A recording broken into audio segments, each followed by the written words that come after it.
here we are in the midst of the Ezio chase.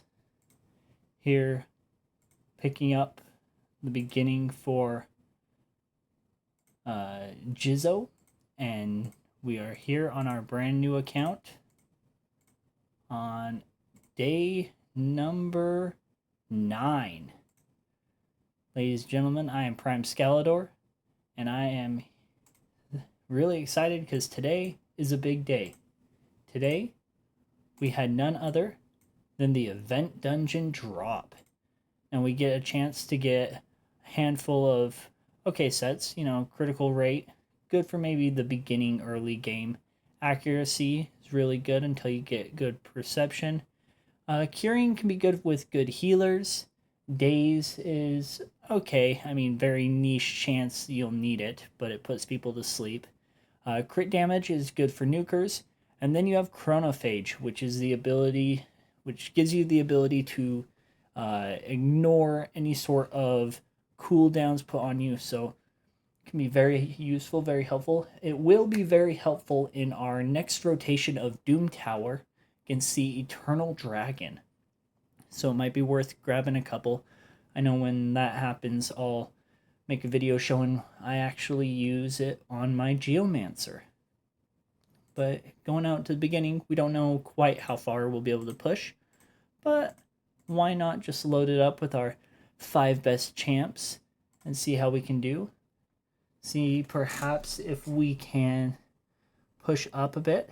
Oh yes, easily. Easily. Some 1-star gear will end up selling.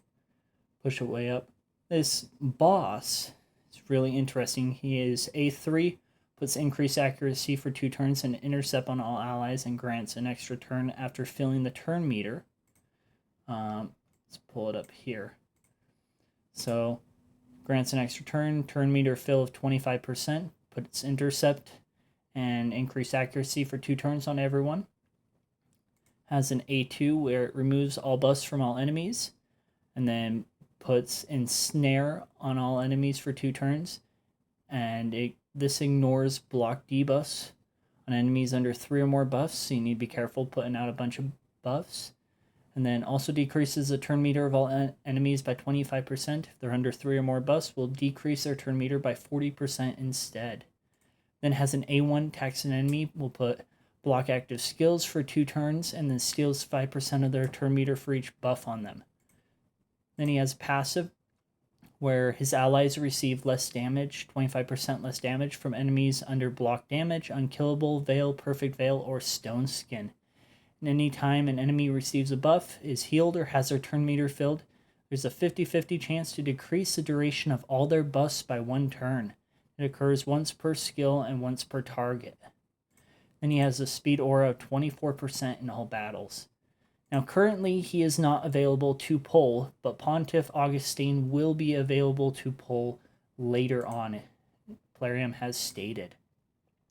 So I will end up putting out a video probably tomorrow or the day after, going over some easy teams. This event dungeon is actually a lot easier than some of the other ones we've had. And so I was able to make it up to stage 20 without really thinking out a team, and then from there building up more and more. But I mean, as you can see, this account that hasn't been around for very long, we're already pushing up. We're doing really good without any issue whatsoever. But yeah, and he puts that ensnare, which, by the way, ensnare debuff, what it does, it's this little web here that got removed. What it does is it takes the champion that's under, and that champion receives either 50% if it's a smaller version, or 100% if it's a bigger version, less turn meter. So for example, with these ones, if I did a turn meter boost, none of them would get the turn meter boost because they're under ensnare. But yeah, and as you can see, we're kind of pushing through, getting some good loot. I'll keep pushing up, see how far we can get, and go from there. But looking at where we're at today, we're able to go through, pull, see what we get from clan boss, see if we get maybe any shards. So far, nothing. Normal. Nope, nothing. But we'll keep running it, kind of see where we're at. We did end up going through and rebuilding every single one of our champions, which is phenomenal. It ended up making a bit of a difference in things like arena and a bunch of our different areas. Okay, let's take a look here. Kind of run this battle. Hopefully we might be able to one key it. I mean, as you can see, we were able to get all of our accuracy up on all of our champions. So Venomage is able to put the heal reduction, so it'll be less damage that we receive. Narma is consistently throwing out poisons, as you can see, dealing out a ton of damage.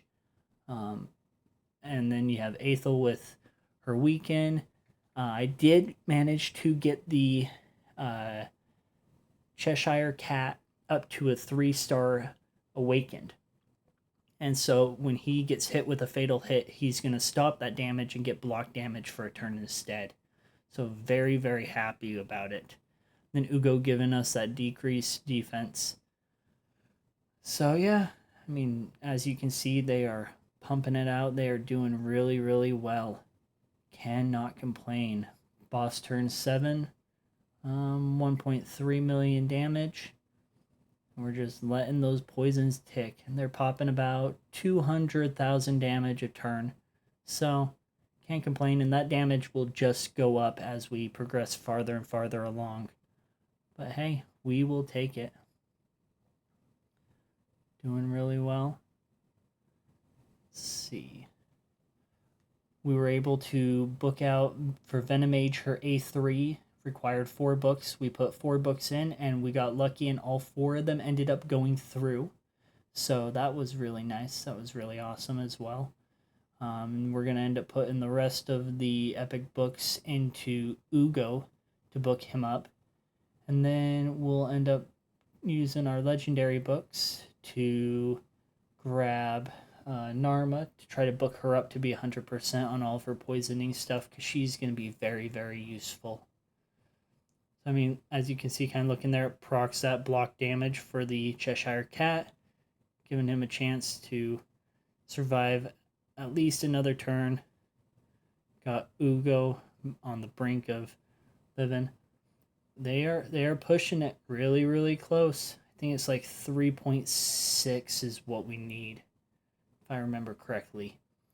But I think, ladies and gentlemen, and boys and girls and everyone watching, we have done it. I am pretty darn sure. I think we have one keyed it. And just in the nick of time. Looks like we are going to be surviving pretty darn well. Yep, broke 4.3 million. And that is a 1 key. Perfect. So with that, we can now start working on to hard. Kind of take a look here. Probably not going to last as long on hard. But, I mean, you never know. I mean, everything progresses little by little. So we will take that. And then, of course, Spirit Affinity has the decreased defense, so they're going to be, or decreased speed, so they're going to be taking less turns while that's up.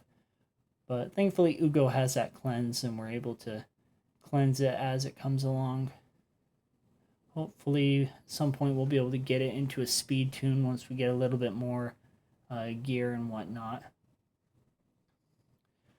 But it's looking good. Say, with the Assassin's Creed coming through with that event, we are going to be doing, of course, the Ezio Chase. We won't be going for the fusion. We don't have the shard account or the shard amounts necessary to do it. However, we will be going for at least 1 copy of the epic. So that'll give us a good solid reviver that we will take, and healer too. So in a moment, once the fight's over, we will go through and kind of look at the kits and whatnot to see what it is. Let me know down in the comments if you're going for the fusion. Forget what her name is. But yeah, let me know if you're going for her and how that progress is going. That definitely a really good champion. Alrighty, looking at it right now, we are currently at almost 3 million damage, which is impressive. We are doing really, really well.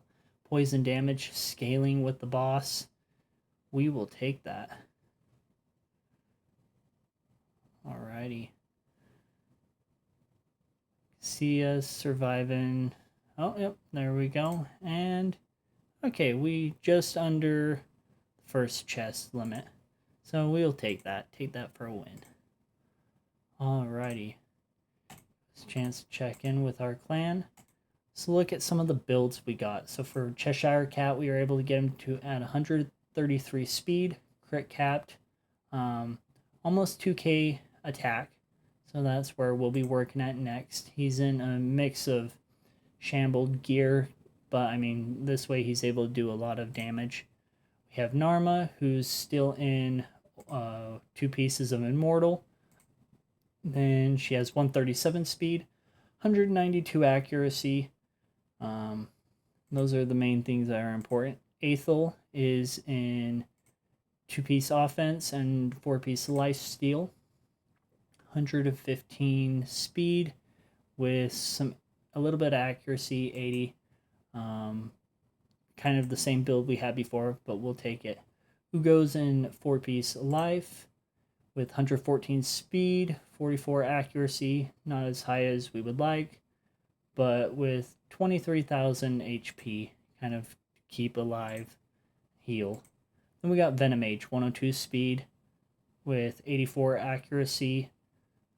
So with what we have right now, we will take it. It's a good amount. Hopping over here to this fusion. Okay, taking a look at Galapo the Recluse. As an A1, Taxel enemies, heals his champion by 5% of their max HP. A2, heals all allies by 15% of this champion's max HP and fills the turn meter of all allies by 15%. So this is really nice because you can take him and you can up his HP a ton. And then that heal will heal quite a bit for everyone else. And then puts increased resistance on all allies for 2 turns. A little bit of a unique buff, but definitely very useful if you're trying to do things like avoid getting debuffs placed on you by enemies and whatnot. Then has an A3. Revives an ally with 75% HP and 50% turn meter. Places unkillable and reflect damage on that ally for 2 turns. So that is a really, really good revive right there. Then has passive, heals his champion by 25% of their max HP whenever an ally dies. Heals all allies by 50% of this champion's max HP whenever this champion dies. So honestly, if we could get maybe 1 or 2 of these built out and thrown into our clan boss team, this could provide some good healing. Whatnot, we will take that. And then Cassandra, that's her name. Awesome fusion, let's take a look at her. A1, attacks the enemy 3 times, or 6 times if they have less than 50% health. And each hit decreases the turn meter by 7.5% and increases their turn meter by that amount. And this effect cannot be resisted if they're under a veil. A2, attacks an enemy. Before attacking, puts decreased defense and an HP burn on the target for 3 turns. These debuffs cannot be resisted if they're under a veil. And then places a stun on all enemies for 1 turn if the damage dealt by this skill is more than 50% of the target's max HP. And it cannot be resisted if they're under a veil. Then A3 removes all debuffs from this champion, heals them by 50% of their max HP, and fills their turn meter by 50%. Then puts increased attack and a 15% shatter buff, and a 30% increased speed buff on this champion for 2 turns. And then has a passive effect, prevents his champion's death and keeps him alive on 1 HP if they're under increased attack, shatter, and increased speed. So while this is up, it's for 4 turns. For 2 of those turns, she is impossible to kill while she has all 3 of those buffs up. Then she has her passive, everything is permitted. That is the standard passive of all the assassins, which is whenever an enemy's HP drops below 25% after receiving damage from an assassin, they receive additional bonus damage proportional to this champion's attack. This damage will ignore 100% of the target's defense and cannot be critical. And then she has Blood of Sparta, which is whenever this champion attacks an enemy, increases this champion's attack by an amount equal to 50% of the target's defense. Whenever an enemy attacks this champion, increases the champion's defense by an amount equal to 50% of the attacker's attack. So a little bit of a survivability passive. Oops. And then a speed in all battles by 19%. So really, really cool skill. Really cool looking champion. And really awesome. So yeah, we'll be going for 1, maybe 2 of the copies of Galapo at the time, but just due to our shard count, we do not have the shards necessary to take on the fusion. Alrighty. Well, looking at how the account is doing really well, cannot complain. But this is kind of where we're at. We're going to keep on going through, pushing this event dungeon, see if we can get some good gear and whatnot, kind of see where we're at. But in the meantime, we'll just keep on raiding, keep on doing what we do, and we'll see you back again for tomorrow's video, which will probably be a guide on how to do this boss. And we've got a handful of other videos coming along the way. But as always, thank you for watching. If you're enjoying the content, we'd appreciate a like or a subscribe. That way you know anytime I'm making this content and releasing it. That way you get notified. But yeah, thank you again for watching. And as always, keep on raiding.